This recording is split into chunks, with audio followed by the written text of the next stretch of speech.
Bonjour, la Bible dit dans le psaume 119 au verset 106, je jure et je le tiendrai d'observer les lois de ta justice. Ici, en fait, il dit, il jure et il tiendrait. Donc, il dit en fait qu'il ne va pas se détourner de la parole de Dieu, que peu importe ce qui arrivera, il va continuer à observer la loi du Seigneur, à observer la parole du Seigneur.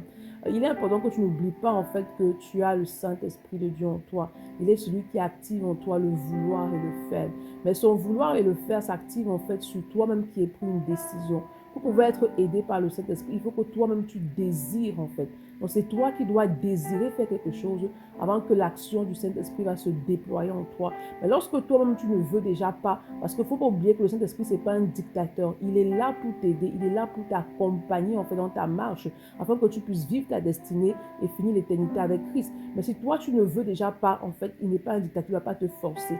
Il dit je jure et je tiendrai, non pas en s'appuyant sur lui-même. Lorsque tu prends un engagement par rapport au Seigneur, ne t'appuie pas sur toi, mais en tout temps, appuie-toi sur le Saint-Esprit qui est celui qui te rend capable de faire toutes choses parfaitement. Parce que lorsque tu t'appuies sur lui, alors assurément tu vas demeurer ferme par rapport à ce que tu as proclamé. C'est pourquoi ce matin, demande au Saint-Esprit d'activer en toi le vouloir et le faire et la capacité surtout d'observer les lois du Seigneur en tout temps. Bonne journée. Shalom.